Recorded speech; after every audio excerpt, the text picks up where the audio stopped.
მოგესალმებით, დაგიბრუნდით პოდკასტის ახალი ეპიზოდით და ისევ საინტერესო და მე ვიტყოდი ცოტათი გენიალური სტუმარიც კი მყავს დღეს, ქალბატონი ნინო წითლანაძე, პერსონალური ბრენდინგის სააგენტოს დამფუძნებელი და კონსულტანტი, რომელიც ძალიან ბევრი წელია უკვე სხვადასხვა მიმართულებით მოღვაწეობს PR-ი, მარკეტინგი, ბრენდინგი და 50-ზე მეტი წარმატებული პროექტი აქვს განხორციელებული და დღეს გაგვიზიარებს როგორც თავის გზას, წარმატებისა და ფეილების ისტორიებს, ასევე მოგვიყვება ძალიან საინტერესო მიმართულებაზე, რომელსაც ქვია ბრენდინგი, როგორ გავხდეთ და შევქმნათ ჩვენი პერსონალური ბრენდი, განვავითაროთ და გავხდეთ წარმატებულები თუ ვიტყოდით clickbait-ის ათაურით. ნინო, მადლობა ძალიან დიდი რომ ჩემი სტუმარი. მადლობა რომ აქ ვარ დღეს და ძალიან მიხარია ეგ ამბავი და მე მგონი ძალიან საინტერესო საუბარი გველის. მეც ამის მომოდინი მაქვს და მოდი მაშინ პირდაპირ თემით დავიწყოთ. როგორც კლასიკოსები ამბობენ, ჩვენ ყველანი ვართ ჩვენი საკუთარი კომპანიის CEO-ები. ანუ ჩვენ ყველას ჩვენი საკუთარი თავის სახით გვაქვს კომპანია, რომელიც უნდა განვავითაროთ და რომელიც უნდა შევქმნათ როგორც წარმატებული პრეცედენტი. რამდენად ეთანხმები ამ მოსაზრებას? სრულიად ვეთანხმები ამ მოსაზრებას, ჩვენ ყველა ნამდვილად ჩვენი თავის CEO-ები ვართ. ოღონდ აქ ძალიან მნიშვნელოვანი არის, რომ ზუსტად გქონდეს განსაზღვრული და გააზრებული ჩვენთვის რა არის წარმატება. იმიტომ რომ წარმატება, კი ბატონო, წარმატებას აქვს რაღაც სოციალური საზომები, მაგრამ სინამდვილეში თითოეულმა ადამიანმა თვითონ უნდა იცოდეს მისთვის წარმატება რა არის. იმიტომ რომ ხდება ხოლმე რომ დილას გაღვიძება და ადგომა და ყავის დალევა უკვე წარმატებაა ვიღაცისთვის და ვიღაცისთვის სამი ნობელის პრემიაც არ არის წარმატება. ამიტომ აი ამაზე გავაკეთებდი აქცენტს, თუმცა რა თქმა უნდა ჩვენ ყველანი ჩვენი თავისი CEO-ები ვართ თავიდან ბოლომდე.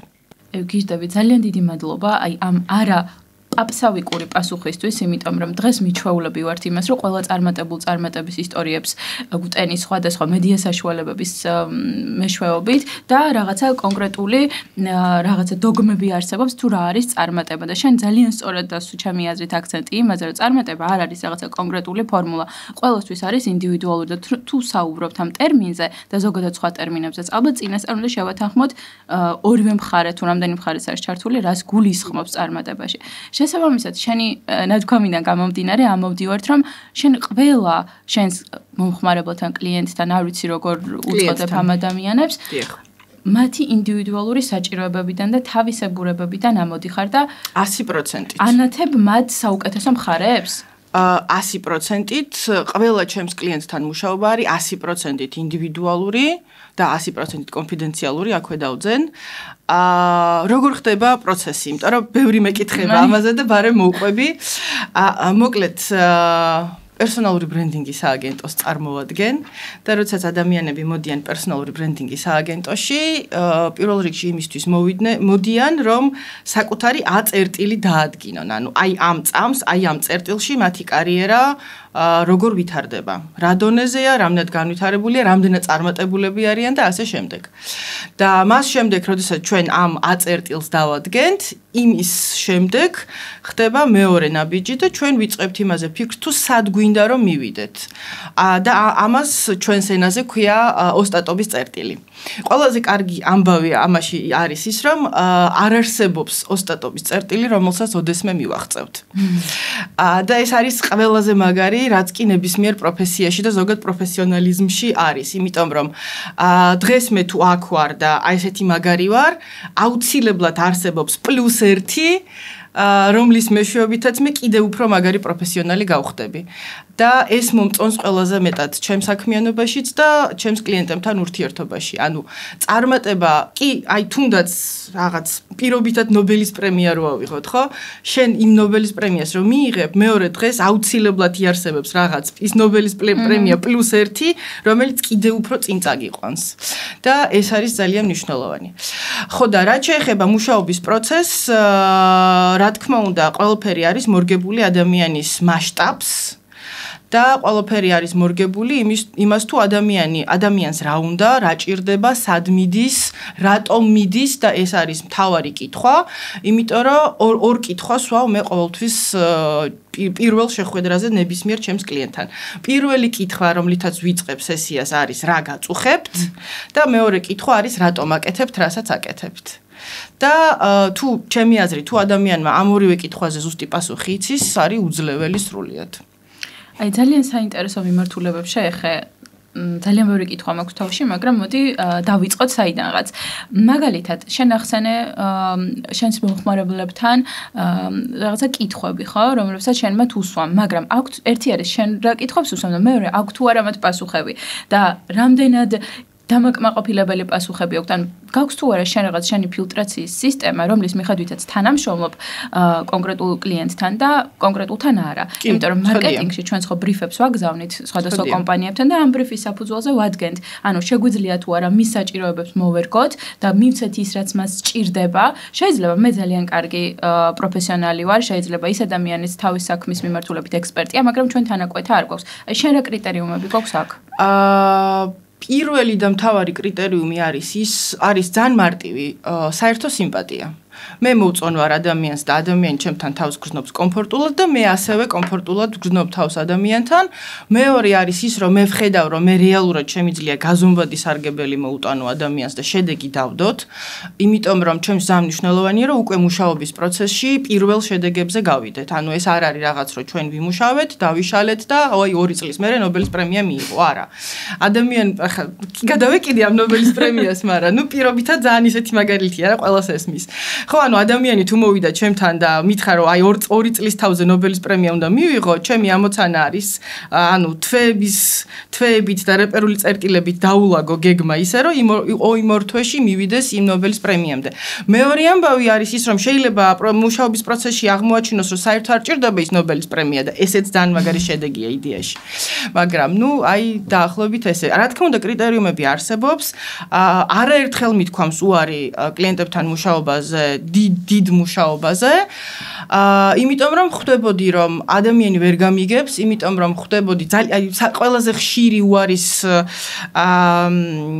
მიზეზი არის ის რომ ადამიანი ჩემთან მოდის და მეუბნება რომ არაფერი არ მაინტერესებს, უბრალოდ მინდა ბევრი ფული. რაც ძალიან კარგია, ფული კარგია ხალხო, ფული არის რესურსი, ოღონდ უნდა გვახსოვდეს რომ ფული მე მჭირდება რაღაცისთვის. უბრალოდ ბევრი ფული მე არ გამაბედნიერებს. მე ფული მჭირდება რაღაცისთვის, განვითარებისთვის, უსაფრთხოებისთვის, მოგზაურობისთვის, ბავშვების განათლებისთვის და ასე შემდეგ. და ფული კიდევ ერთხელ ვიტყვი, ფული ძალიან მნიშვნელოვანია, მაგრამ თუ მხოლოდ შემოსავალი განსაზღვრავს ბიზნესის არსებობას, მე ვხედავ რეალურ პრობლემებს. მეორე ამბავია, რომ მე ვცდილობ ავუხსნა ადამიანს, რომ მოდი ფოკუსი შევცვალოთ, მაგრამ იმ შემთხვევაში თუ ვხედავ, რომ ადამიანი არ მომყვება და ეს განსაკუთრებით აქვე ვიტყვი, რომ ეს განსაკუთრებით ეხება ეგრეთ წოდებული ძველი თაობის ბიზნესმენებს, იმ სასწაულად მედეგ ადამიანებს, რომლებმაც 90-იანებში დაიწყეს ბიზნესი და წარმოდგენა არ ქონდათ საერთოდ რას აკეთებდნენ, მაგრამ მაინდსეტი ესეთ ჩამოყალიბდა და ახლა ადამიანი რომელიც 20 წელი ბიზნეს აკეთებს, აი ასე, ხა ცოტა ძალიან რთულია, რომ ერთ დღეში უთხრა, რომ იცი რა, ახლა მოდი მაინდსეტი შეცვალ, იმიტომ რომ სიტყვა მაინდსეტი რა არის, არც იცი ზოგადად, მაგრამ ყოველ შემთხვევაში რაღაცნაირად ააშენა ბიზნესი, რაღაცნაირად შეძლო ამ ფულის აკუმულირება და ამ შემოსავლის, მაგრამ იმის იქით შინაგანი რესურსი არ ყოფნის ხანდახან და მე ამ შემთხვევაში ხვდები რომ მე ადამიანისთვის ვერ ვიქნები სასარგებლო იმდენად რამდენიც უნდა და შემიძლია გადავამისამართო ჩემს სხვა კოლეგასთან და ასე შემდეგ. აი გქონია თუ არა ისეთი შემთხვევები, როდესაც გიმუშავია ადამიანთან შენი აზრით ეს იყო ძალიან პროდუქტიული მუშაობა, მიაწოდე ყველაფერი რაც შეგეძლო და არ შეგეძლო, მაგრამ მან ეს ვერ გაიგო, ვერ დაინახა და რაღაც უკმაყოფილების მომენტი დარჩა. კი და ერთი კვირის წინ დამიბრუნდა. საოცარი кейსით. ეს იყო ჩემი პირველი კლიენტი, ცნობილი ადამიანი და სახელს და გვარს არ დავასახელებ, მაგრამ იმედი მაქვს რომ მალე ძალიან მაგარი кейსით დაგიბრუნდებით. ეს არის ადამიანი, რომელთანაც მართლა ჩემი პირველი კლიენტი იყო სააგენტოსი, ვისთანაც აი მართლა მთელი სული და გული ჩავდე და ძალიან ისეთი მოტივირებული ვიყავი. ძალიან კარგად ვიმუშავეთ და მე მაქვს ესეთი პრინციპი, რომ როდესაც ჩვენ დიდ მუშაობას ვასრულებთ და დიდ მუშაობაზე აქვე ვიტყვი, რომ პერსონალ ბრენდზე მუშაობა ორ ეტაპიანია. პირველი, როგორც ვახსენე, არის პერსონალური ბრენდის აუდიტი, რომელიც არის ერთი სესია, სადაც აი ამ რეპერულ წერტილებს, აი ამ აწერტილს და აი მოკლედ ამჟამინდელ სიტუაციას განვიხილავთ და მეორე ეტაპი არის უკვე გრძელვადიანი მუშაობა, რომელიც საშუალოდ გრძელდება 4-დან 12 კვირამდე, სადაც მუშაობთ პერსონალ ბრენდ ბუქზე და ასე შემდეგ და ასე შემდეგ. ძალიან ისე მსუყეთ და კარგად ვიმუშავეთ და როდესაც ვასრულებ ამ დიდ მუშაობას, ერთი თვის თავზე ყოველთვის მაქვს follow-up-ი კლიენტთან, რომ აი ამ ერთ თვეში რა მოხდა და ასე შემდეგ და ნუ ამ ერთ თვეში შევხვდი და მეუნება რომ იცი რა არც გადამიშლიაო საერთო და ნუ გული კი დამწყდა ძალიან, მაგრამ ნუ დავანებე თავი ახლა ზრდასრული ადამიანია, ხო? და აი ზუსტად ერთი კვირის წინ დამიბრუნდა და მითხრა რომ I need your help. და იმედი მაქვს, რომ ძალიან საინტერესო, ძალიან დიდი საერთაშორისო кейსი გამოვა. ძალიან დამოინტრიგებულა ჟღერს და აუცილებლად კითხავ კადრს მიღმა, თუ შეიძლება გაზიარება და ერთი სული გვაქვს, როდის გავიგეთ მე მაქვს ყოველ შემთხვევაში. ნინო, რადგან შევეხეთ აი ამ მიმართულებებს, როგორც თუ სწორად გავიგე, როდესაც შეიწყებ კლიენტთან მუშაობას, ეს წერტილები არის მთავარი ალბათ ხო ბაზისი, სად ვარ ახლა მე და გლობალურად სად მინდა ვიყო, მაგრამ ამის შუაში ხომ ძალიან ბევრი შუალედური მაილსტოუნი კითხვა. აი ამ ნაწილსაც რა შევეხოთ, შუაში რა ხდება? დავაზუსტებ. შენ თქვი სად მინდა რომ ვიყო, კი, მაგრამ რატომ მინდა ვიყო? აი ეს არის ჩემთვის ძალიან მნიშვნელოვანი ამბავი. იმიტომ რომ მართლა ძალიან მიყვარს ეს პროცესი და ვიტყოდი, თუმცა არ მიყვარს ეს სიტყვა, მაგრამ ვიტყოდი რომ კლიენტთან მუშაობის პროცესი მართლა ტრანსფორმაციულია, იმიტომ რომ კი, ადამიანები მე ვამბობ სრული პასუხისმგებლობით, რომ მე ვყიდი სიცხადეს. ადამიანი, რომელიც ჩემთან მოდის, ჩემგან მიდის დიდი სურათით და იმაზე პასუხით თუ აი რატომ აკეთებს, რასაც აკეთებს და აუცილებლად მოვყვები, იმიტომ რომ ძალიან ღირებულია ჩემთვის ეს кейსი. რამდენიმე წლის წინ ჩემთან მოვიდა ქალბატონი, რომელიც იყო ერთ-ერთი უნივერსიტეტის პრორექტორი და ასე დეკანი და მოკლედ, ანუ ესეთი scholar academician ტიპი ფსიქოლოგიის მიმართულებით. და ჩვენ რომ მუშაობა დავიწყეთ, აღმოჩნდა ესეთი რამ რომ ამ ქალბატონმა 90-იანებში დაამთავრა უნივერსიტეტი, მოგეხსენებათ შენ არა, მაგრამ 90-იანებში ვინც გავიზარდეთ თბილისში, იმათ გვახსოვთ, რომ ნუ მოკლედ მართლა ძალიან ბნელი და საშინელი დრო იყო და ისე მოხდა, რომ ახალგაზრდა იყო, ახალი დამთავრებული ჰქონდა უნივერსიტეტი, ორი მცირეწლოვანი შვილი ყავდა, მეუღლე გაშორდა და მოკლედ რაღაც ოჯახური პრობლემები იყო და იდეაში და უნივერსიტეტმა შესთავაზა კათედრაზე დარჩენა და რეალურად მისთვის ეს იყო ერთადერთი გადარჩენის წყარო იმ მომენტში.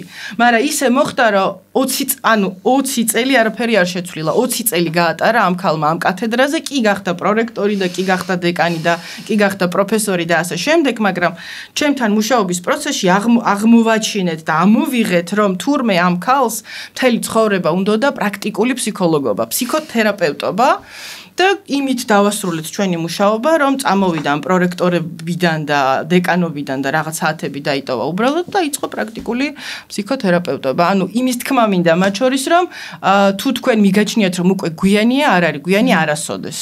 უბრალოდ მართლა მთელი გულით მწამს, რომ ძალიან მნიშვნელოვანია ვიცოდეთ ჩვენი უტყუარი შინაგანი პასუხი, რატომ ვაკეთებთ, რასაც ვაკეთებთ და ეს არის ძალიან დიდი შინაგანი შიშის ძალისხმევის წინააღმდეგობის შედეგი, მაგრამ ჩემი აზრით კარგია ძალიან, როდესაც ეს პასუხი გვაქვს.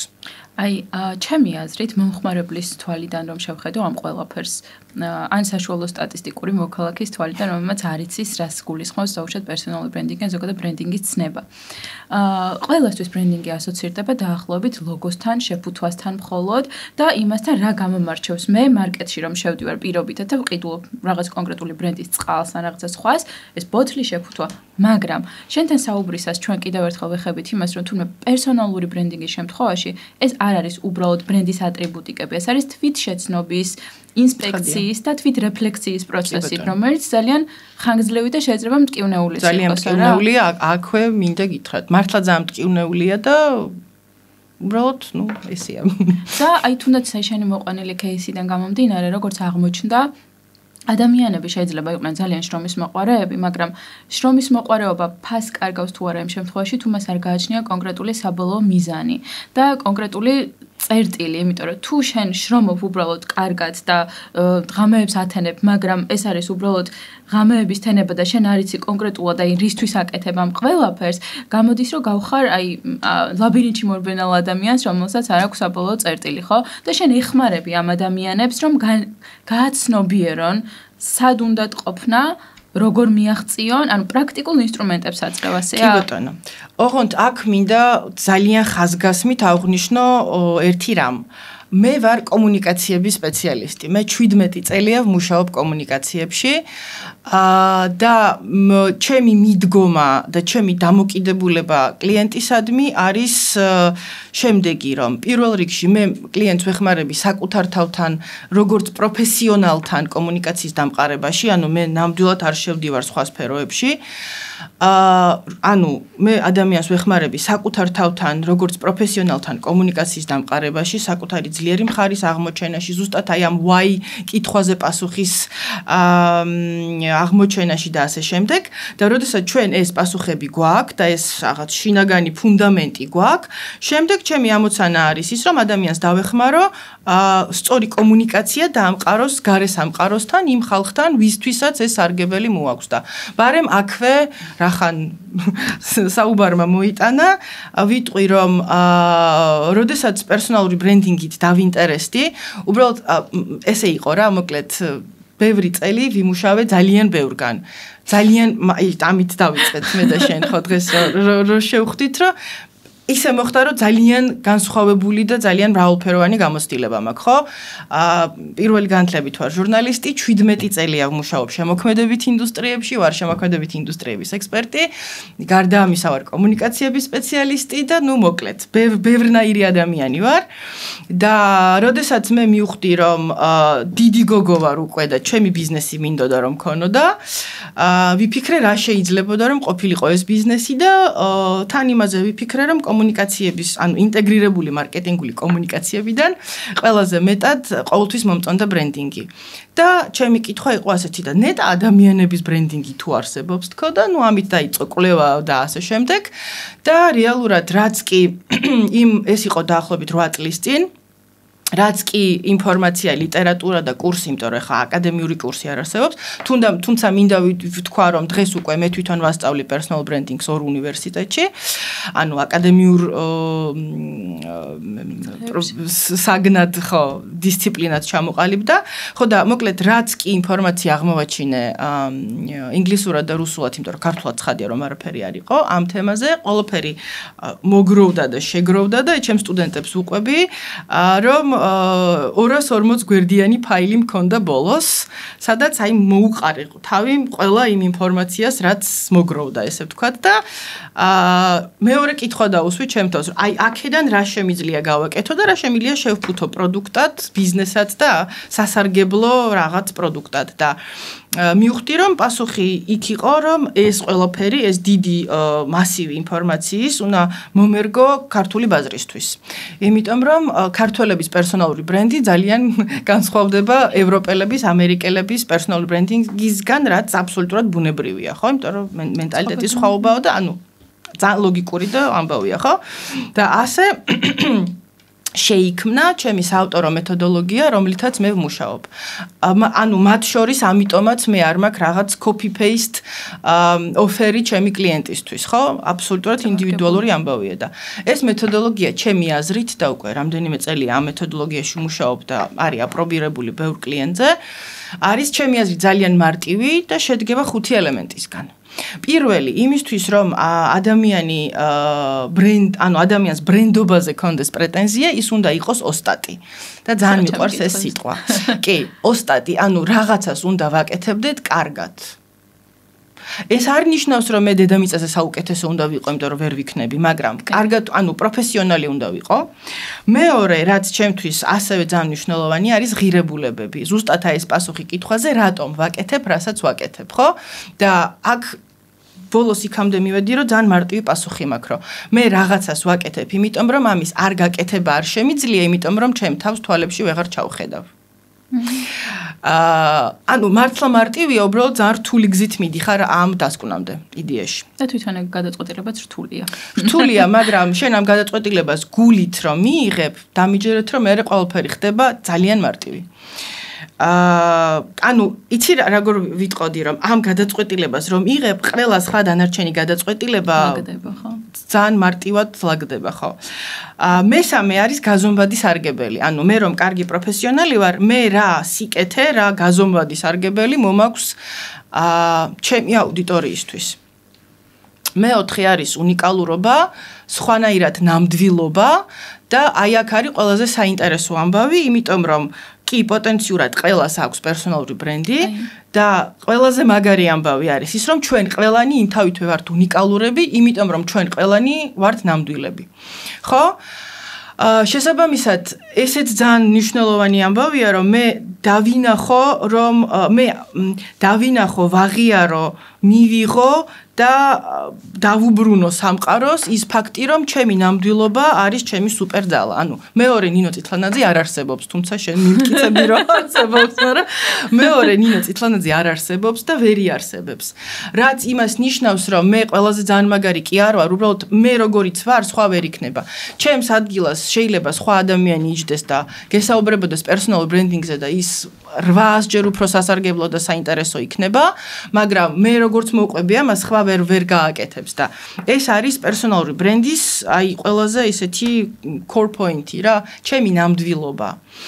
და მეხუთე, ყველაზე საინტერესო არის მონეტიზაცია. ანუ მე თუ პროფესიონალი ვარ, თუ ძალიან მკაფიოდ ვტრანსლირებ ჩემს ღირებულებებს, თუ გაზომვადი სარგებელი მომაქვს, თუ ვარ ისეთი როგორიც ვარ და მე მოვწონ ვარ ჩემ აუდიტორიას როგორიც ვარ და ჩემ თავს რაც მთავარია, ამაში უნდა გადამიხადონ ბევრი ფული.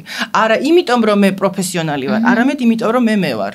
აი იდეაში ეს არის მთელი ჩემი მეთოდოლოგიის არსი, რაც ჩემი აზრით საკმაოდ ლოგიკურია და მუშაობს. ჩვენ მივედით იმ დასკვნამდე, რომ ყველანი ჩვენ ვართ, ესე იგი, გვაქვს ყველა ჩვენი პროექტი საკუთარი თავის სახით და ამას თან ახლავს პერსონალური ბრენდის არსებობაც, მაგრამ ეხლა მეორე მხრიდან რომ შევხედოთ.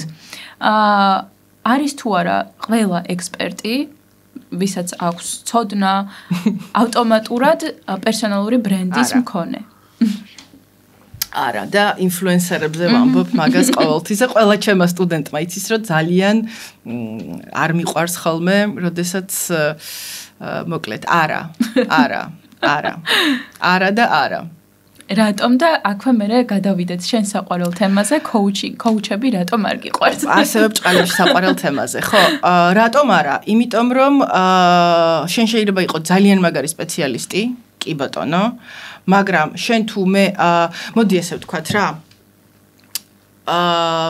არის ბრენდინგი კლასიკურად ზოგადად საიდან მოდის ბრენდინგი ხო სიტყვა არის ძველ სკანდინავიური ზმნა ბრანდ რომელიც ნიშნავდა პირუწვე დაღის დასმას ხო შესაბამისად ბრენდი როგორც ასეთი ხომ არ არსებობს ბრენდი არსებობს ჩვენი მომხმარებლის გონებაში ხო და რატომ როგორ იქმნება ბრენდი და რატომ არის ბრენდი იმიტომ რომ ესა თუ ის პროდუქტი კომპანია და თუნდაც ადამიანი თავისი მომხმარებლის ანუ თავის დაპირებას რეგულარულად sustainably ასრულებს ხო მე რო შენ დაგპირდი რომ მე ამას გავაკეთებ მე ამას ვაკეთებ ერთხელ 2-ჯერ 20-ჯერ და 200-ჯერ და 200 მე ერთჯერ მე შენს თავში უკვე ბრენდად ვყალიბდები ხო ანუ შენ ზუსტად იცი რომ ნინომ თუ თქვა ნინო გააკეთებს ამას პირობითად ხო ან რა ვიცი რომელიღაც ბრენდმა თუ და მითხრა რომ კარგია ჩემი პროდუქტი და 100-ჯერ ვიყიდე და 100-ჯერ კარგია ჩემი პროდუქტი პირობითად ხო 10-ჯერით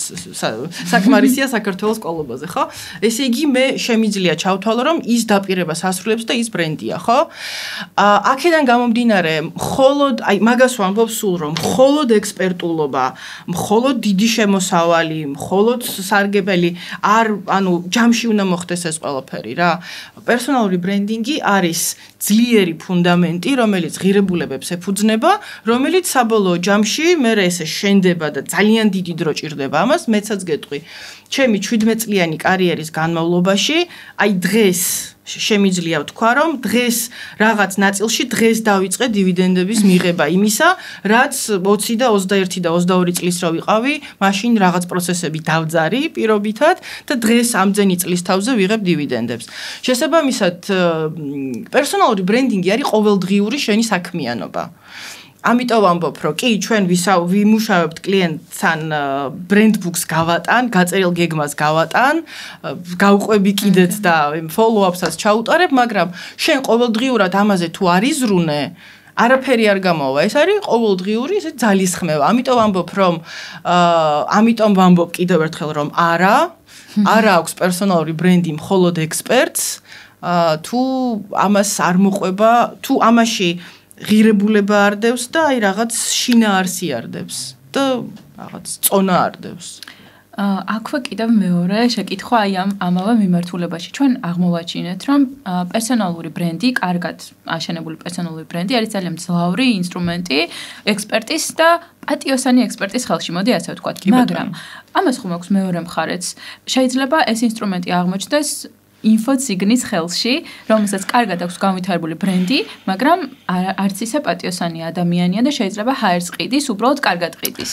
ჩვენ ინფოციგნობას ვერაფერს ვერ უზავთ, მეგობრებო, ცუდი ამბავი მაქვს თქვენთვის. ეს ერთი.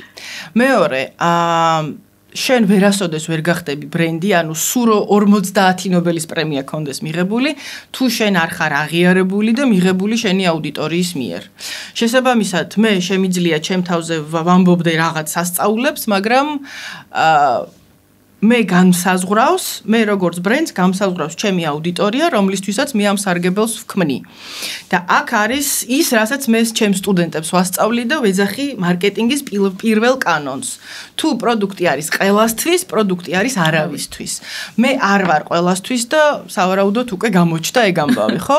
მე ნამდვილად არ მაქვს არც იმის ამბიცია და არც იმის პრეტენზია და არც იმის სურვილი, რომ ხვალ დამიდგეს 8 კილომეტრიანი რიგი. იმიტომ რომ მე არც რესურსი მაქვს ამისი, ხო, იმიტომ რომ მე მართლა ძალიან დიდ ღირებულებას და რესურსს ვდებ თითოეულ კლიენტთან მუშაობაში. შესაბამისად, მე არ მაქვს, ანუ მე არც რესურსი მაქვს, არც ფიზიკური, არც მორალური და მე ზუსტად ვიცი, რომ საქართველოში არც თუ ისე ბევრი ადამიანია, რომელსაც რეალურად ჭირდება ჩემი მომსახურება. აქედან გამომდინარე, მე არ მაქვს იმის, ანუ ჩემი საკომუნიკაციო სტრატეგია არ არის გათვლილი იმაზე, რომ ხო, რავი, ყველა ბილბორდზე მე ვიყო და ასე შემდეგ. არანაირად. მე ზუსტად ვიცი, სხვათა შორის ფეილებზეც გინდოდა კითხვა და ბარემ ვიტყვი რა. ნუ თლად ფეილი არ არის, არა, მაგრამ რეალურად მე 4 წელია უკვე არსებობს სააგენტო და შემიძლია აი ახლა თამამად თქვა 4 წლის თავზე რომ აი ახლა ზუსტად ვიცი ვინ არის ჩემი იდეალური კლიენტი და ვისთან მინდა მუშაობა. ამასაც დრო ჭირდება. რეალურად და დღეს როდესაც ვიცი ვინ არის ჩემი იდეალური და რეალური კლიენტი და იდეალური კლიენტი იმიტომ რომ მე ზუსტად ვიცი რომ მე მას დავეხმარები და ჩემგან მართლა ბევრ სარგებელს წაიღებს მე დღეს პირდაპირ იქ მივდივარ და აღარ ვხარჯავ დროს რაღაც იმაზე ვისთვისაც მე არ ვჭირდები ეს არ ნიშნავს რომ ამ ადამიანს არ ჭირდება რაღაც მსგავსი სერვისი ანუ ყველას ჭირდება იდეაში მე მიმაჩნია რომ წელიწადში ერთხელ მაინც ნებისმიერი პროფესიონალი უნდა მოდიოდეს პერსონალური ბრენდის აუდიტზე, იმისთვის რომ ზოგადად იცოდეს სად არის, სად მიდის, რა შესაძლებლობები აქვს, ხო? იმიტომ რომ ძალიან ხშირად პერსონალური ბრენდის აუდიტის შედეგი ის არის, რომ ჩვენ ვადგენთ და მე მინდა ხაზი გაუსვა, რომ კლიენტთან მუშაობა არის ორმხრივი პროცესი. ეს არ არის, რომ ეხა ადამიანი მოვიდა ჩემთან, მე ვუთხარი, რომ აი ეს ქენი და გასხივოსნდები. ეგრე არ ხდება, ხო? მე ძალიან ბევრი ინფორმაციას ვიღებ ადამიანისგან და ჩვენ ერთად ამას ვაანალიზებთ, ვამუშავებთ და ჩემი ამოცანა არის, რომ ადამიანმა საბოლოო ჯამში თვითონ მივიდეს ადამიანი იქამდე თუ რა უნდა, ხო? და აქედან გამომდინარე, ნამდვილად მიმაჩნია, რომ თუნდაც წელიწადში ერთხელ ადამიანმა ეს აუდიტი უნდა ჩაიტაროს, იმისთვის რომ იცოდეს საერთოდ სად არის, სწორ გზას ადგას, არა, შეიძლება სხვა, აი წარმოიდგინე, ქალბატონი რომელზეც მოუყევი, ხო? 20 წელი რომ არ ემუშავა იქ, სადაც იყო და ერთხელ რომ მოსულიყო ჩემნაირ პროფესიონალთან, ხო? ძალიან ბევრ დროს დაზოგავდა იდეაში, ხო? ამიტომ არის ეს მართლაც ღირებული და მნიშვნელოვანი სერვისი. თუმცა მე ნამდვილად მე ვერანაირად ვერ ვიქნები ყველასთვის. ძალიან სწორი აქცენტები გააკეთე და ერთ-ერთი იყო ისიც, რომ შენ ძალიან კარგად იცი ვინ არის შენი სამიზნე აუდიტორია, გრძნობ. პირადად ვიცნობ უმეტესობას. გრძნობ და თან შენ გაქვს არჩევანის ფუფუნება, იმიტომ რომ უკვე იმდენი წელია ამ საქმეს აკეთებ, შენ შეგიძლია რომ შენს თავს მე ვაძლევ ჩემ თავს ამ ფუფუნებას. ბევრი ჩემი კოლეგა საკუთარ თავს ამ ფუფუნებას ვერ აძლევს და მე ამას ვხედავ. მე ჩემ თავს ვაძლევ იმის ფუფუნებას, რომ ვიმუშაო იმ ხალხთან, ვისთანაც მინდა რომ ვიმუშაო. კი, მაგრამ როდესაც იწყებდი ამ მიმართულებით მუშაობას, მაშინ არ გექნებოდა ეს ფუფუნება ხომ ასეა და ალბათ იღებდი ყველა სამუშაოს, რომელიც მოდიოდა. არა, პირველ კლიენტზე ხომ მოგიყევი და მეორე კლიენტს უარი უთხარი. მართლა. აუცილებლად უნდა მოგვიყვე რა იყო ამის მიზეზი. მერე მოგიყვებით ბოლოსკენ.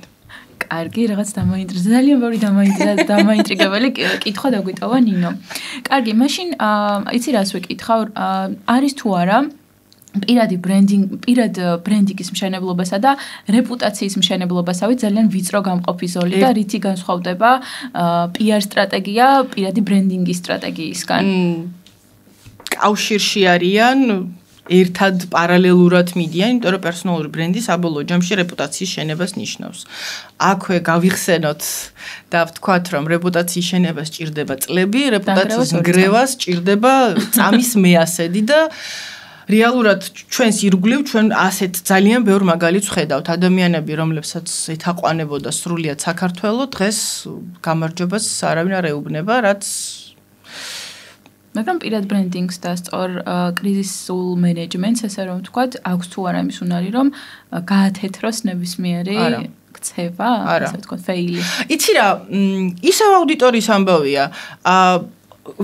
მოდი რა ესე ვთქვათ, არის აუდიტორია, რომელთანაც ამის გათეთრება გამოვა, არის აუდიტორია, რომელთანაც ამის გათეთრება არ გამოვა და კიდევ ერთხელ ვიტყვი, რომ დღევანდელ საქართველოში უამრავი მაგალითი გვაქვს ამისა, ხო?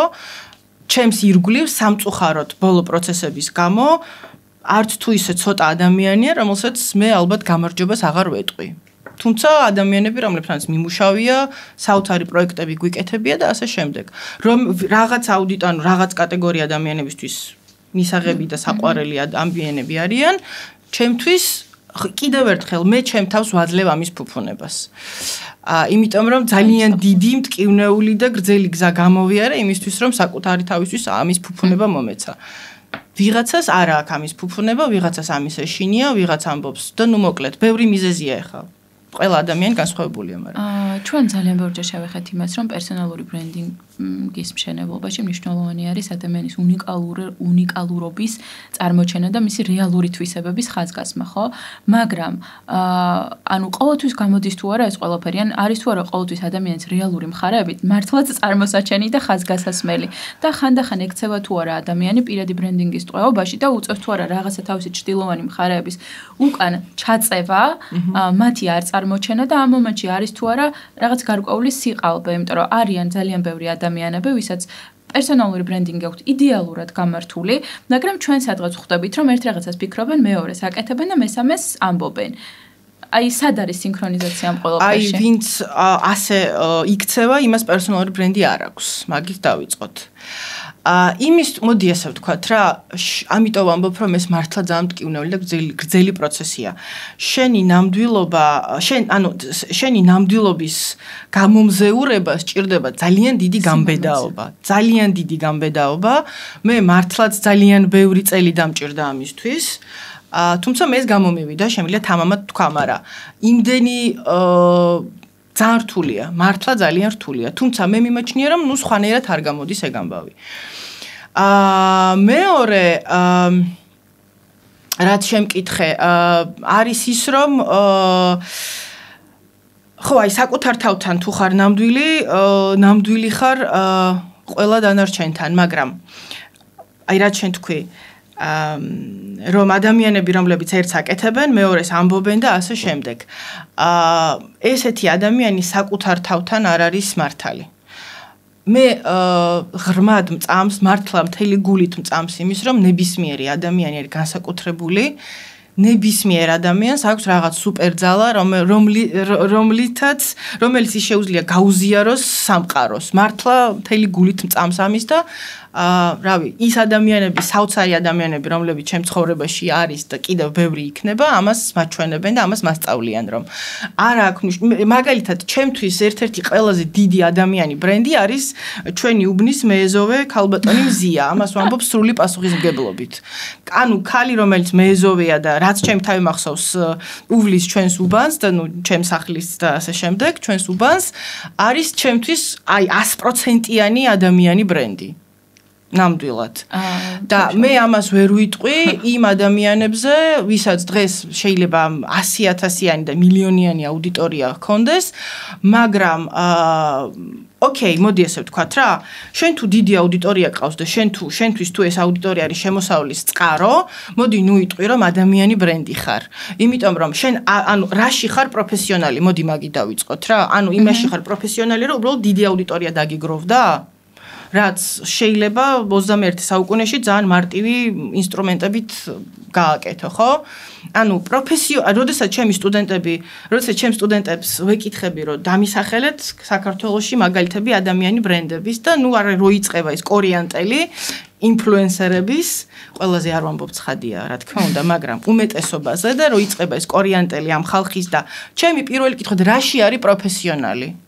რაში არის პროფესიონალი? ანუ პროფესიონალიზმს აქვს ძალიან მარტივი საზომი. იმისთვის რომ მე გავხდე რაღაც საქმეში პროფესიონალი, მინიმუმ 10,000 საათი უნდა გავატარო ამ საქმის კეთებაში. ეს არის საერთაშორისო სტანდარტი, ხო? ანუ ესეა მიღებული. ანუ რა უკეთებიათ 10,000 საათი?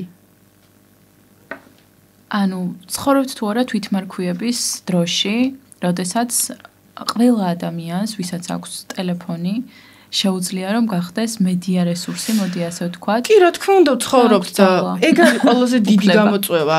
ჩემი აზრით, 21 საუკუნის ყველაზე დიდი გამოწვევა არის ის, რომ ადამიანი იყო და ადამიანად დარჩე. და ამისთვის შენი კოგნიტური, მორალური, სულიერი და ყველანაირი გაცნობიერება. ყველას არ აქვს ეს გაცნობიერება. კიდევ უმეტესობას არ აქვს, მე ვიტყოდი. თუმცა მოდი ვთქვათ რა, ყველას აქვს ამის რაღაც საბაზო პაკეტი, გვაქვს ყველას.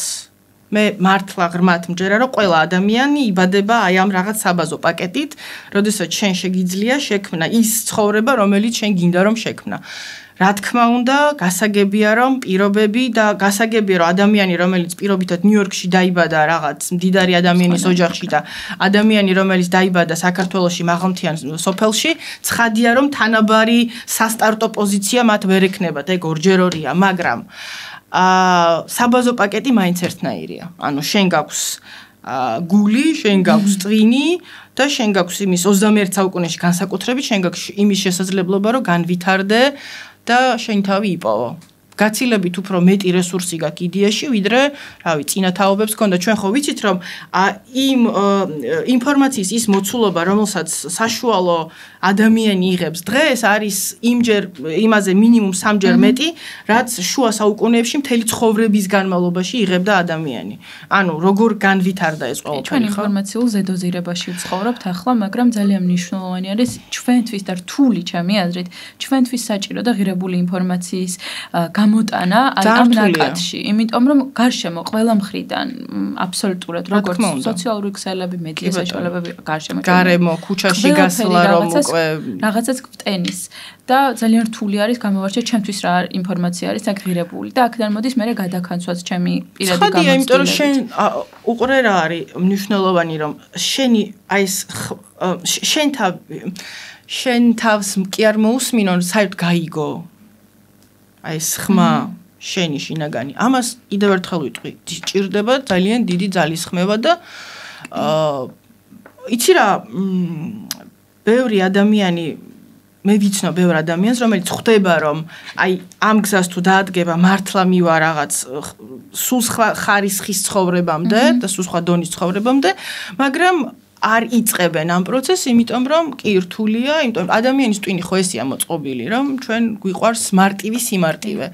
არსებობს მარტივი სიმარტივე და რთული სიმარტივე, ხო? ჩემი უსაყვარლესი მიხაი ჩიქსენტმიხაი ამას ამბობდა, ხო? რომ ევოლუცია როგორ ვითარდება, რომ ჩვენ ვიწყებთ სიმარტივით, პრიმიტიულით, ხო, მე ეს ყველაფერი ვითარდება, რაღაც წერტილამდე მიდის, ეგრეთ წოდებული ბიფურკაციის წერტილამდე მიდის და მე ისევ ქვემოთ ბრუნდება, ოღონდ ეს უკვე რთული სიმარტივეა. ისეთი სიმარტივე, როდესაც აი ეს მთელი დაგროვებული ინფორმაცია და ეს ყველაფერი აკუმულირებული ამაში და აი რთულ სიმარტივემდე მისვლა არის ძალიან რთული იდეაში, მაგრამ აი ამ რთულ სიმარტივემდე რომ მიხვალ, რაც სინამდვილეში არის პასუხი კითხვაზე, რატომ აკეთებ, რასაც აკეთებ. იმის იქით ძალიან ავტომატურად ლაგდება რაღაცეები. ჩვენ აი ამ საუბრიდან გამომდინარე თუ შეგვიძლია გავაკეთოთ იმის დასკვნა, რომ ყველა ადამიანს მაინც საბოლოო ჯამში შეიძლება არ სჭირდებოდეს კონკრეტულ მომენტში პერსონალური ბრენდის განვითარება. ხომ არიან ისეთი ბიზნესმენები პირობითად, ვინც აგრესიულ გამომუშავებაზე არიან ორიენტირებული მხოლოდ და რაღაც მაღალ იდეალებზე არ ფიქრობენ. რამე გააქვს ამ ადამიანებთან სათქმელი? ან სარჩევი. იცი რა, მართლა ყველას გულწრფელად ურჩევდი წელიწადში ერთხელ ჩაიტარონ პერსონალური ბრენდის აუდიტი. დამიჯერე რომ ბევრისთვის, უმეტესობისთვის ვიტყოდი, ეს არის აბსოლუტურად საკმარისი ინსტრუმენტი იმისთვის, რომ უბრალოდ ანუ სადღაც ხო მიდიხარ, რაღაცას ხო აკეთებ, ხო, აი რაღაც მომენტში ძალიან მნიშვნელოვანია, საჭიროა რომ გაჩერდე, ამოისუნთქო, დაინახო, რას მიაღწიე.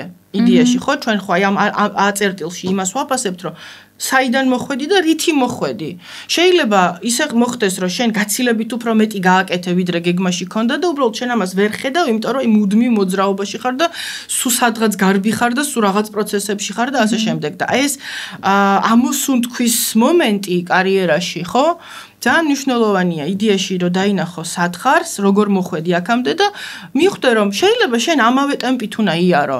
შეიძლება პირიქით შენ უკვე მიხვედი იქამდე რომ შენ შეგიძლია ამოისუნთქო და ნაკლები ტემპით იარო, ან დელეგირება გააკეთო ამ ყველაფრის, ან ჩემთან ძალიან ერთ-ერთი ყველაზე ხშირი მომართვიანობა ესე ვთქვათ არის, როდესაც ადამიანებმა საკუთარ ნიშაში რაღაც წარმატებას მიაღწიეს და ახალ ნიშაში უნდათ გადასვლა. და შეიძლება ზუსტად აი ამ აუდიტმა დაგანახოს რომ აი ამ ნიშაში ამოწურე შენი თავი ყველაფერი გააკეთე ყველაფერს მიაღწია ძალიან მაგარი ტიპი ხარ შეგიძლია რაღაც სიახლისკენ წახვიდე და ასე შემდეგ ერთადერთ ამას ურჩევდი სინამდვილეში იმიტომ რომ ეხა ნამდვილად არ ვარ რაღაც ადამიანი რომელიც მე რა ვიღაცას დამოწხრავს და ასე შემდეგ ერთადერთი რაც შემიძლია ვთქვა რომ მე მაქვს ჩემი გამოცდილება რომელმაც იმუშავა მაგრამ ყველა ადამიანი ინდივიდუალურია, უბრალოდ აი მიეცით საკუთარ თავს იმის ფუფუნება, რომ მომენტში დაინახოთ სადამდე როგორ მოხვედით აქამდე და იქნება საკმარისია უკვე, იქნება არ ღირს აი ესეთი გიჟური ტემპით მოძრაობა.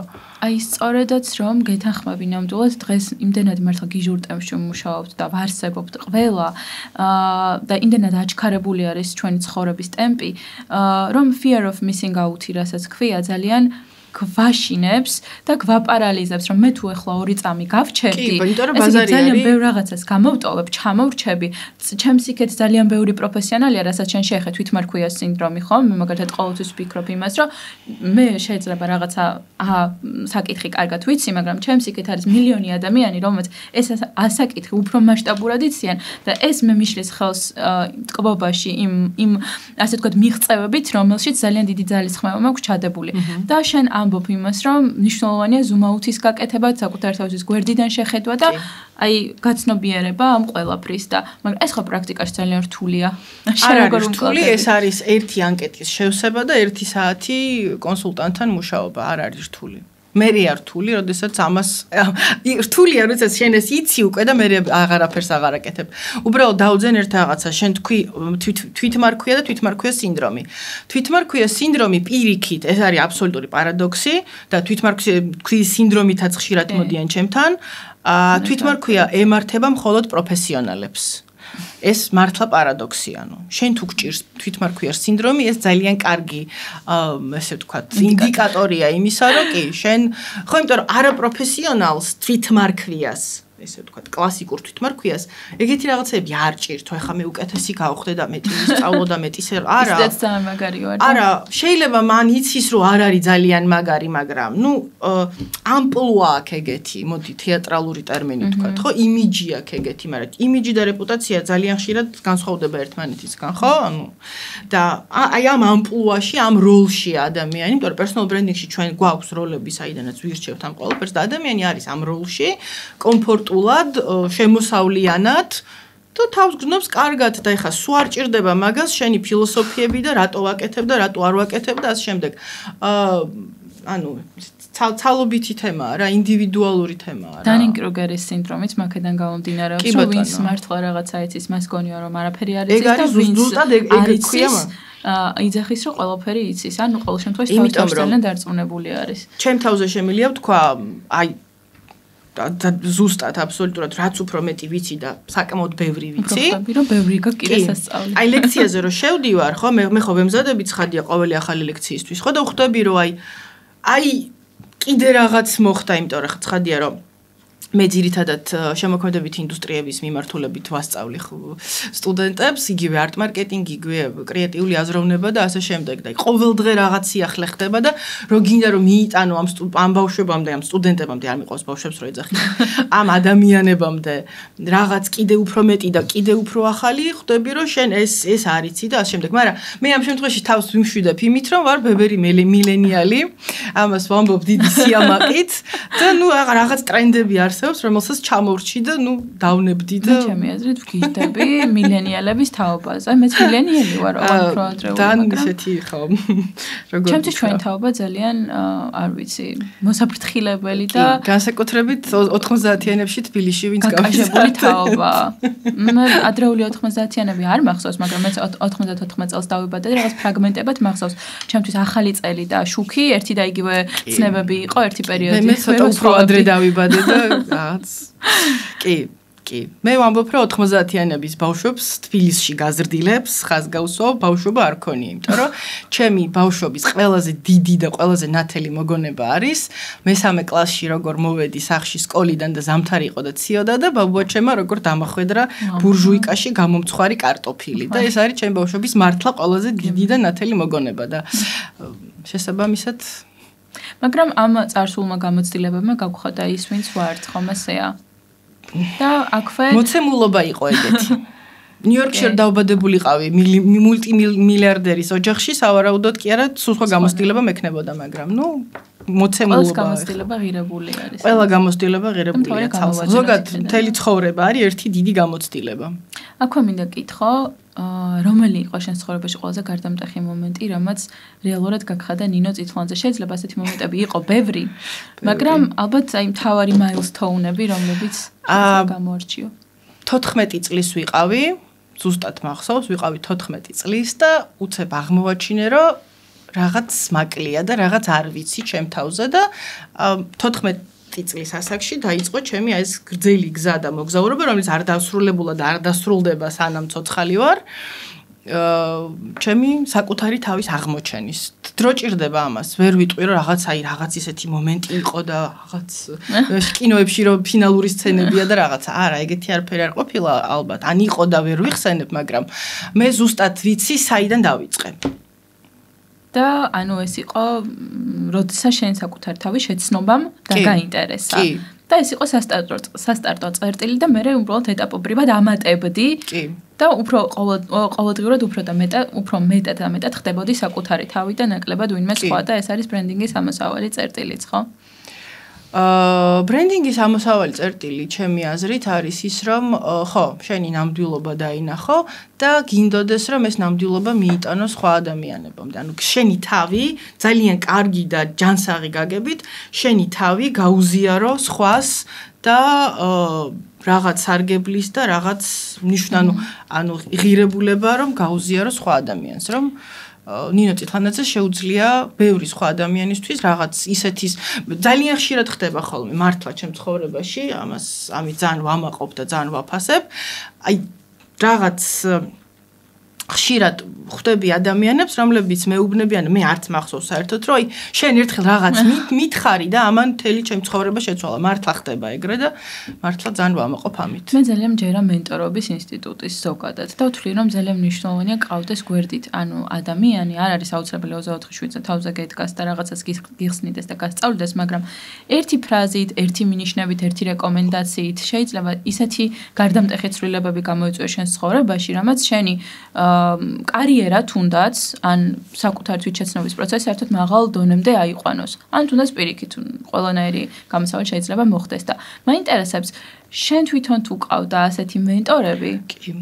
ვინ გახსენდება, რამე მასთან დაკავშირებით, არ ვიცი ფრაზა რეკომენდაცია და მეორე მხრივ მინდა შენ წარმოგაჩინო როგორც მენტორი, იმიტომ რომ მაყურებელს მინდა უთხრა, რომ ნინო წითლანაძე არის ადამიანი, რომელიც საქართველოში არსებულ ყველა უმაღლეს სასწავლებელში ხალხო არ დაიჯეროთ. ყველა უმაღლეს სასწავლებელში ასწავლიდა, ან ახლა ასწავლის, ან რომელიც ჯერ არ დაფუძნებულა, იქაც უეჭველად იქნება მოწვეული პროფესორი, იმიტომ რომ მისი ცხოვრების განუყოფელი ნაწილია ეს და ეს არის ჩემი ყველაზე დიდი სიყვარული. კი. ეს არის ჩემი ყველაზე დიდი სიყვარული მართლა, ჩემი სტუდენტები და ჩემთვის აუდიტორიაში შესვლა ყოველ ჯერზე არის აი რაღაც შტეპსელში რომ შეგაერთებენ, მართლა. მთელი გულით ვამბობ ამას და მე შესაბამისად სტუდენტებისგანაც ვიღებ აი ამ ფიდბექს და ეს არის ძალიან დიდი ემოცია. საიდან მოვიდა? აი რა იყო ამის მამოძრავებელი? ბავშვობიდან ისევ მიჰაი ჩიქსენტ-მიჰაის გავიხსენებ, რომელიც ამბობს, რომ პროფესიისადმი ადრეული ინტერესი ძალიან მნიშვნელოვანია და ბევრად მნიშვნელოვნად განსაზღვრავს წარმატებას ამ პროფესიაში. საბავშვო ბაღში რომ დავდიოდი 90-იანების თბილისში, აი ესე სვავდი თოჯინებს და სათამაშოებს და რაღაცებს უყვებოდი. ანუ მე 1000%-ით ზუსტად ვიცოდი, რომ მე გავხდებოდი ლექტორი. ეს იყო გადაწყვეტილი რაღაც 3 წლის ასაკში. ძალიან მაგარი. ყოველთვის მშურს ასეთი ადამიანები, ვინც ადრეულ ასაკში აცნობიერებენ რა უნდათ, იმიტომ რომ სხვა ვარიანტი არ არსებობდა უბრალოდ. ყველაფერი ის ვაკეთე, რაც მინდოდა, რაც არ მინდოდა, იმისთვის რომ ბოლოს გამეცნობიერებინა რა მინდოდა. ეს ძალიან კარგი, ძალიან მაგარი გზაა. მე ანუ პარალელურად ხო იცი რომ პარალელურად კიდე მილიონი რაღაც ვაკეთე, მაგრამ საბოლოო ჯამში ვინც არიცით 10 წელი ვიმსახურე თეატრში, იმიტომ რომ თეატრში არ მუშაობენ, თეატრში მსახურობენ.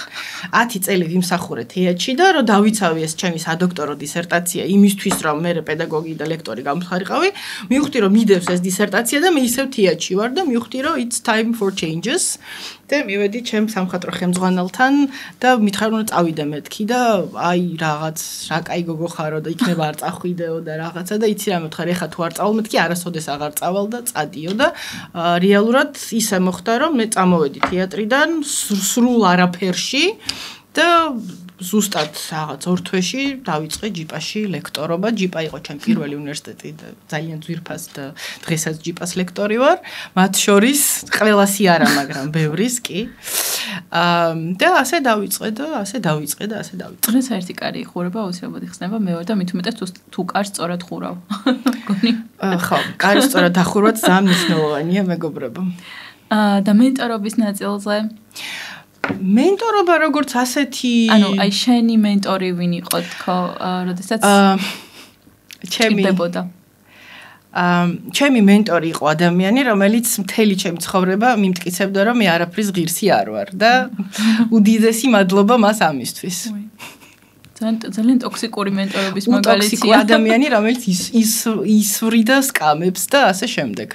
და რომელიც მოკეთ და მე მინდოდა რომ მისთვის დამენახო რომ მე აი რა კაი გოგო ვარ, რა მაგარი გოგო ვარ და რაც არ უნდა გამეკეთებინა ადამიანი მეუბნება რომ აი არ ვარგა და არ ვარგა. ეს მიზანმიმართული ტექნიკა იყო. ხო, ანუ ეს იყო გაწრთვნის მეთოდი, რომელმაც ჩემზე არ იმუშავა, ისე როგორც მას უნდოდა, მაგრამ იმუშავა ისე როგორც უნდა ემუშავა. შესაბამისად, ესეც მენტორობა, ანუ ტოქსიკური მენტორობაც მენტორობა. ანუ მამან გაგაკაჟა, ანუ და შენთვის ეს მნიშვნელოვანია. კი, ამან გამაკაჟა და ზუსტად, როდესაც დიდი გოგო გავიზარდე და დავინახე, რომ თურმე ძალიან მაგარი გოგო ვარ, მათ შორის იმიტომ ვარ მაგარი გოგო, რომ სრული პასუხისმგებლობით, ძალიან დიდი მადლიერებით ვამბობ, რომ მე დღეს პროფესიაში თუ ბევრი რამე შემიძლია, ამ ადამიანმა მასწავლა იმით, რომ მეუნებოდა რომ არ გამოგივა.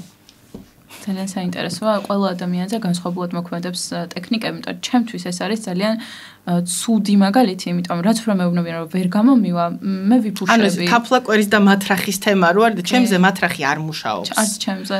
არ მუშაობს და ჩემზე უფრო მუშაობს. ანუ უკუ მათრახი გამოუვიდა უბრალოდ თუ როგორც არის. ხო, მაგრამ თავარია რომ გამოვიდა და შედეგამდე მივედით.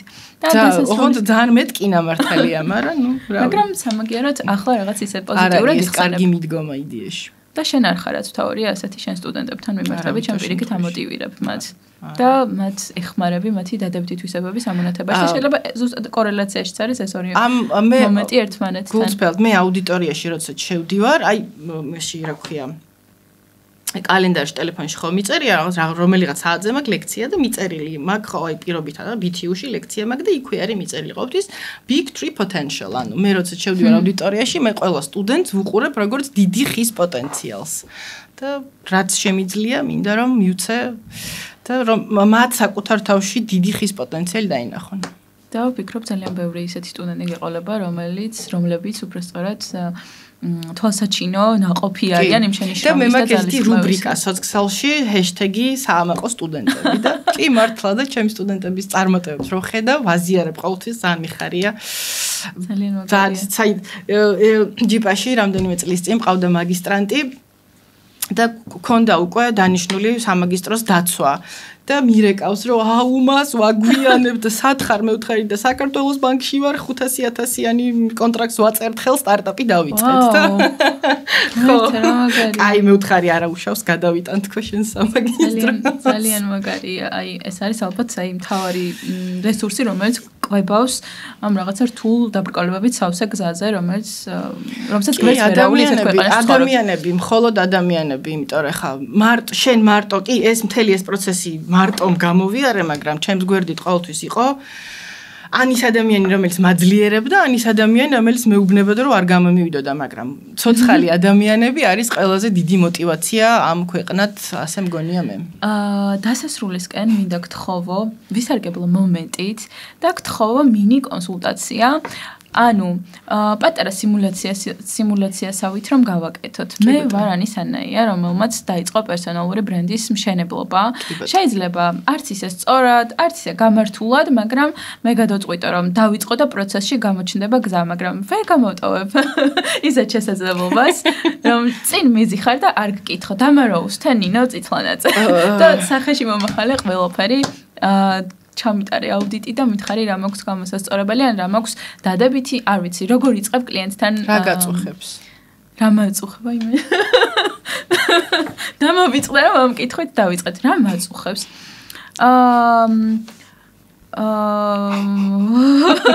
კარგი, მაწუხებს ის რომ ბოლომდე ვერ ვუთმობ დროს აი ამ მიმართულებას, რომელიც ჩემთვის ძალიან ღირებული და მნიშვნელოვანია და მაგალითად პრიმიტიული მაგალითი რომ მოვიყვანოთ, თუნდაც შორტებზე არ მყოფნის დრო, რომ დავჭრე შორტებად ვიდეოები და უფრო მეტად გავაპიარო სხვადასხვა ქსელების საშუალებით და მეტად გავახურო აუდიტორია აი ამ მომენტისთვის.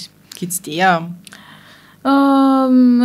ნაწილობრივ აი ნინი მეხმარება მაგალითად ძალიან ამ შემთხვევაში. ორი დედამიწაზე ორი ტიპის კატეგორია არსებობს. ადამიანები რომლებიც ყიდულობენ დროს ხო? და შენ სავარაუდოდ ამ კატეგორიაში გადიხარ უკვე. ანუ მე ყოველთვის ვამბობ, რომ დრო, ანუ 24 საათის მეტი დრო თუ იყიდებოდეს, ვიყიდიდი აუცილებლად.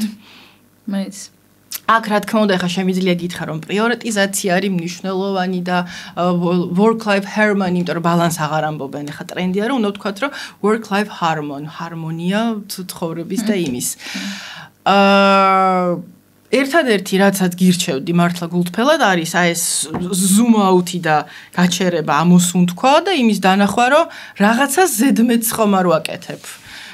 რამე ხომ არ არის ისეთი აი ხა შენ კიკე მეშაყირები, მაგრამ მართლა 3 უნივერსიტეტიდან წამოვედი ამ სემესტრში, იმიტომ რომ მივხვდი რომ უშველებელი რესურსი მიაქვს უბრალოდ და ნუ მივხვდი რომ ძალიან მიყვარს მართლა ძალიან მიყვარს მე თუ დადგა ისეთი დღე რომ არჩევანის გაკეთება მომიწიოს ცალსახად პედაგოგიკას ავირჩევ, აქ ორი აზრი არ არსებობს, მაგრამ ნუ დავთმე, იმიტომ რომ მივხვდი რომ კი მე უფრო მეტი დრო მჭირდება კლიენტებთან მუშაობისთვის, მე უფრო დრო მჭირდება ცხოვრებისთვის ზოგადად და work life harmony-ისთვის და ასე შემდეგ. მე უფრო მეტი დრო მჭირდება აქტივიზმისთვის, აქვე დავძენ რომ ვარ აქტივისტი და შემოქმედებითი ინდუსტრიების პლატფორმის დირექტორი და ძალიან მინდა რომ საქართველოში ძლიერი შემოქმედებითი და კრეატიული ეკოსისტემა ქონდეს და ამისთვისაც მინდა რომ ამასაც მინდა რომ დრო დაუთმო და ასე შემდეგ, ამიტომ just relax. ყველაზე დიდი შეცდომა შენ კარიერის შენი დონის შენს ეტაპზე მყოფი ადამიანების არის ის რომ გეშინიათ რომ ყველაფერი გინდა რომ მოასწრო რომ გეშინია რომ ჩამორჩები რაღაცას ან შენზე უკეთ ვიღაცა გააკეთებს ან დაგასწრებს ან ასე შემდეგ და ერთადერთი და უებარი წამალი ამის არის ზუსტად შენი ნამდვილობა. ანის ანაიას აუდიტორია ანის ანაიასთან მოვა ნებისმიერ შემთხვევაში და ანის ანაიასთან დარჩება უკუნითამდე და ყველაფერი იქნება გადასარევად. ხო და აი ამაზე გავაკეთებდი აქცენტს. და პერსონალური ბრენდი გაძლევს იმის სუპერ ძალას და სუპერ შესაძლებლობას, რომ შენ არავისი კონკურენტი არ ხარ, იმიტომ რომ მეორე ანას ანაია ვერ იქნება. ეს არ ნიშნავს რომ შენ უნდა იყოს პერსონალური ბრენდი არ ნიშნავს რომ შენ უნდა იყოს საუკეთესო. პერსონალური ბრენდი უნდა იყოს ნიშნავს რომ შენ უნდა იყოს გამორჩეული, განუმეორებელი და აი ეს შენი განუმეორებლობა არის ზუსტად ის რაც იზიდავს შენს აუდიტორიას, რომელიც ეს ძალიან მნიშვნელოვანია. აუცილებლად გემთხვევა ღირებულებებში და ფასეულობებში და ძალიან კარგად ესმით ის სარგებელი, რომელიც მიაქვს შენგან. აი ამ ნაწილში ხო და შენი ამოცანა რეალურად ამ ეტაპზე არის ზუსტად აი ეს აუდიტორია შემოიკრიბო და ესე ძალიან საინტერესო research-ის და ძალიან საინტერესო ესეთი პროცესი მართლა ძალიან შემოქმედებითი მე ყოველთვის ვამბობ რომ personal brand-ზე მუშაობა არის ძალიან შემოქმედებითი პროცესი, იმიტომ რომ ადამიანებს ახსენდებათ რაღაც ბავშვობის და ახალგაზრდობის და სტუდენტობის დროინდელი ამბები და აი თურმე ვიღაცა რაღაცა და ასე შემდეგ და ამოცანა არის ერთადერთი, იცოდე ვინ არის ანის ანაია და ვინ არის ის ხალხი, ვისთვისაც ანის ანაიას უნდა რომ იყოს. That's the point. ძალიან სწორად აღნიშნე და ჩამაჭირე. რას ნიშნავს მაინც ეს 17 წლიანი გამოცდილება. სხვათა შორის რაც ძალიან მომწონს ჩემს თავში არის ის რომ მიუხედავად იმისა რომ ვაცნობია რომ ძალიან დიდი კონკურენცია უკვე საქართველოში YouTube-ის მიმართულებით, ბევრი ძალიან მაგარი პოდკასტი და პოდკასტერი არსებობს, მაგრამ და ეს გადასარევია მინდა ვთქვა. ზუსტად, ანუ არც არავის არ მშურს და არც არავის არ ვეჯიბრები პირიქით, მაგრად მიხარია და გულშემატკივრობ ყველას, ვინც ამ მიმართულებას. და რატო შეიძლება მე შენც მოგისმინო და ზუსტად, აი ეგ მომენტი მაქვს მე, როცა შენ აღნიშნე რომ არ არის აუცილებელი იყოს საუკეთესო მნიშვნელოვანია იყოს საკუთარი თავი, აი მეც ინტუიციურად თუ ინტუიტიურად არ ვიცი რომელია სწორი არ მახსოვს, ყოველ შემთხვევაში მაგ ფორმულას მივყვები და ესეც ჩემი იდენტობის ნაწილია, რომ როცა შეცდომას ვუშვებ, არ მრცხვენია ამის აღიარების და პროცესში ჩნდება ყველაფერი და რა ვიცი, იმედია. პერსონალური ბრენდი არ ნიშნავს იყო იდეალური პირიქით. ცუდად ხშირად გამომივა, მაგრამ ფეილები მოსულა ხალხო და კარგია ეგ. რაც უფრო მე შეცდომას უშვებ, მით უფრო ძლიერი ხდები და მით უფრო ნამდვილი ხდები და მით უფრო მაგარი ხდები. არსებობს წარმატება ან გაკვეთილი, რომელიც ვისწავლეთ წარმატებულობიდან. გაკვეთილი წარმატებაა ძალიან ხშირად. კი. ამას ვიტყვით. აი მე ჩემს სტუმრებს ვეკითხები ხოლმე ამ კითხვას, განვლილი გზა თუ საბოლოო მიზანი? ან შედეგი თუ გინდა ასე დავუძახოთ? განვლილი გზა შედეგისთვის. იმიტომ რომ ერთმანეთის გარეშე აზრი არა აქვს. ანუ რაღაცისთვის ხო გამოიარე ეს პროცესი და მოდი მაშინ ფინალში დავტოვოთ ტოპ თუნდაც 3 ან რამდენიც გაგახსენდება ან წიგნი რომელიც გამოადგება ჩვენს აუდიტორიას ჩვენ დღევანდელი საუბრიდან გამომდინარე ფილმი ან ფრაზა რომელიც გინდა რომ დაამახსოვრდეთ პირველი Will Smith's Pursuit of Happiness რომელმაც ჩემზე ძალიან დიდი შთაბეჭდილება იქონია თავის დროზე. აი ეს მედეგობა რომ აი ბოლომდე არ გაჩერდე და ყველაფერი მართლა აუცილებლად გამოვა. წიგნი რომელსაც ვურჩევდი ყველა დამწყებ ანტრეპრენერს და ყველა დამწყებ საკუთარი თავის CEO-ს არის დევიდ პერიშის მაისურები და პიჯაკები რომელიც ყველა ჩემმა სტუდენტმა ზეპირად იცის. უფრო ესეთი upgrade level-ზე გირჩევდით ყველას მიჰაი ჩიქსენტ მიჰაის ნაკადის თეორია წაიკითხეთ და მიხვდებით, რომ ნაკადში ყოფნა ძალიან მაგარია და ძალიან რთულია და ზუსტად ეს არის რომ ჩიქსენტმიჰაი გვეუბნება და გვიმტკიცებს, რომ ნაკადში ყოფნა შეიძლება მხოლოდ რთული სიამოვნების მიღებით. რთული სიამოვნება ნიშნავს ძალისხმევას და ამავდროულად ღირებულების შექმნას. ალბათ ამ სამს. ძალიან დიდი მადლობა ნინო და ხომ არ იყო ესეთი კითხვა რომელსაც შენი აზრით უნდა შევხებოდი და გამომრჩა ან ვერ დაგისვი და შენ გინდა რომ გასცე ამ კითხვას პასუხი. კოუჩინგზე არ გვისაუბრია. გაკვირით შევეხეთ რომ არ გიყვარს ეს თემა. არა, კი არ მიყვარს, უბრალოდ ბევრ ადამიანს ვგონი ვარ კოუჩი და მე უკვე ვთქვი ჩვენი საუბრის პროცესში რომ მე არ ვარ კოუჩი, მე არ მაქვს შესაბამისი განათლება და არც ვაპირებ ამ განათლების მიღებას. მე ვარ კომუნიკაციების სპეციალისტი, ძალიან დიდ პატივს ვცემ კოუჩებს, პროფესიონალ კოუჩებს, რომლებსაც წლები აქვთ ზუსტად და დიდი განათლება და დიდი ცოდნა მიღებული და დიდი გამოცდილება და არა იმ თვითმარქვია კოუჩებს, ვინც ორთვიან კურსებს გადის და მერე იბრალებს და ეს არის ბაზრის ძალიან დიდი პრობლემა სამწუხაროდ. ამიტომ მოდით ხალხო, თუ კოუჩი გჭირდებათ და კოუჩი გჭირდებათ იმისთვის, რომ ასევე დაინახოთ რაღაც პოინტები და მეტი мотиваცია გქონდეთ. აირჩიეთ კარგი და სერტიფიცირებული კოუჩები და საბედნიეროდ საქართველოში მრავლად ყავს ეგეთი. თუ თქვენ გჭირდებათ სიცხადე პროფესიაში, მაშინ გელით პერსონალური ბრენდინგის სააგენტოში. ყველანაირი ინფორმაცია ნინოს შესახებ მითითებული იქნება აღწერაში დაინტერესებული ადამიანებისთვის და ნინო კიდევ ერთხელ ძალიან დიდ მადლობას გიხდი. მე ყოველთვის აღფრთოვანებული ვარ ჩემი სტუმრებით და მიხარია მათთან საუბარი და ძალიან დიდ ინფორმაციას ვიღებ მათგან. იმედია თქვენც იღებთ ამ ღირებულებას, იმიტომ რომ ჩემი საწყისი მიზანი სწორედ ეს არის რომ გავცე ღირებულება და მივაწოდო ადამიანებს პირველ წყაროდან ყველაზე სანდო და საინტერესო და რაც მთავარია მნიშვნელოვანი ინფორმაცია მათი თვითგავითარებისთვის და თვითრეფლექსიისთვის. ამიტომ პროცესში კი მავიწყდება ხოლმე თქმა, მაგრამ თქვენი მხარდაჭერა, თქვენი კომენტარები, უკავშირი, ყველანაირი აქტივობა არის ძალიან მნიშვნელოვანი ამ არხის განვითარებისთვის, ამიტომ მადლობელი ვიქნები თუ გვერდში დამდგებით და არ დაიშურებთ. ძალიან დიდი მადლობა ყურადღებისთვის.